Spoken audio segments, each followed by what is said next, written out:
Okay, so first Friday ng Hunyo 2024 at nagkataon po na 7, no?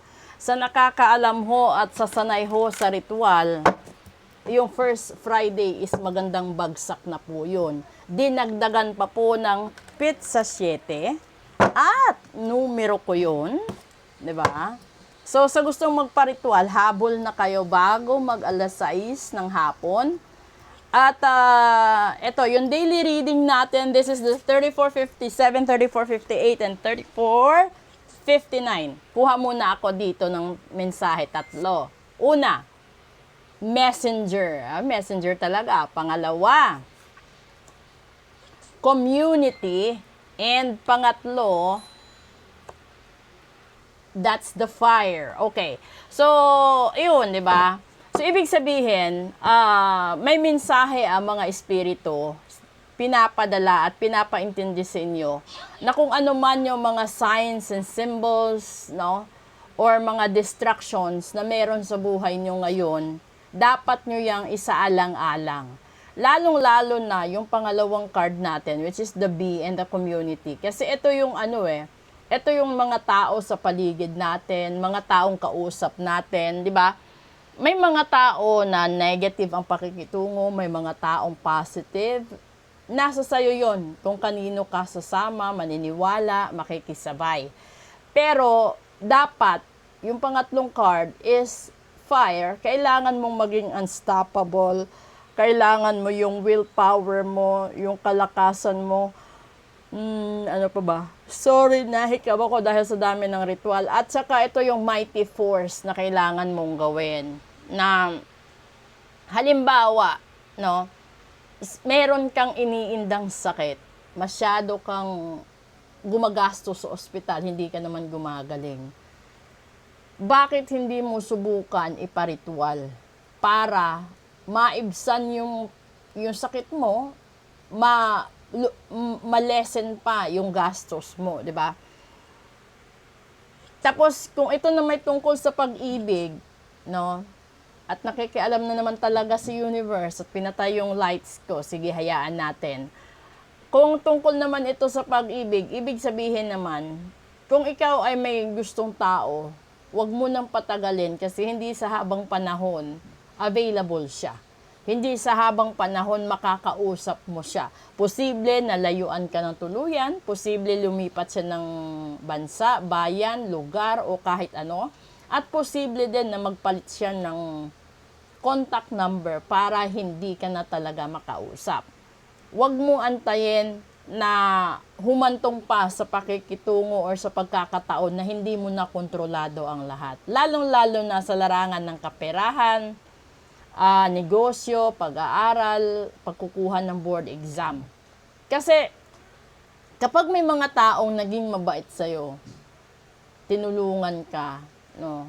And then, binaliwala mo, hindi mo binigyang halaga, tinalikuran mo. Nung panahon na nagkahiwalay kayo or umalis na siya sa piling mo, tsaka mo na-realize kung gaano kalaki ang naging bahagi niya sa buhay mo. And then, it will be too late, no? Minsan, nahahabol ng iba, minsan hindi. Kasi, yung punto na kapag may taong nagkakagusto, ginagayuma siya, minamanifest siya. Kaya siya minsan nawawala sa'yo. At yung iba naman nagdadasal na magkahiwalay kayo kasi hindi naman maganda, no? Yung effect dahil sa inggit, dahil sa mga katsismisan, 'di ba? Kung ito tungkol sa negosyo, ganun din. Hindi rin maiiwasan yung siraan. So kung kayo may negosyo, may minamahal, kailangan yung ingatan, kailangan yung iparitual para hindi ito mawala sa inyo. Mapera man, negosyo, tao, sakit, di ba? Kung wala ka pang sakit, pero ramdam mo ang bigat ng kamalasan, magpa-cleansing ka. Kung may nararamdaman kang hindi maganda sa asawa mo, nobyo mo, partner mo, live-in partner mo, at sa mga family members mo, magpa-cleansing ka, magpa-reading ka.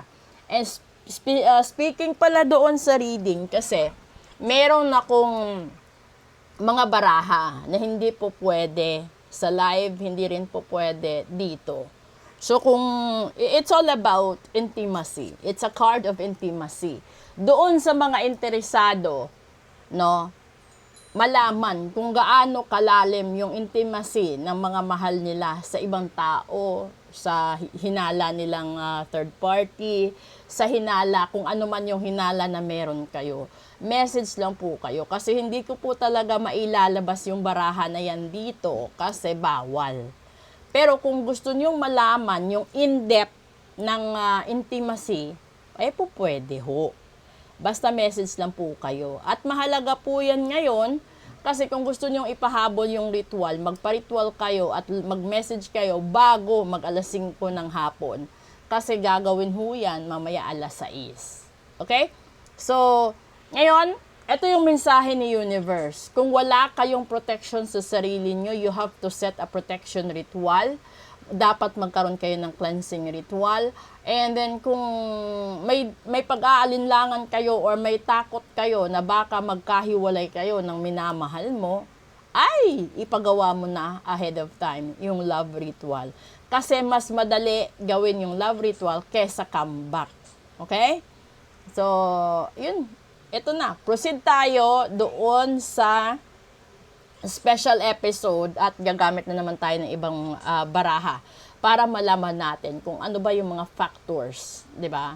Mga confessions ng mga kaluluwa. Ito ba yung soulmate mo, twin flame mo, or sadyang etos lang.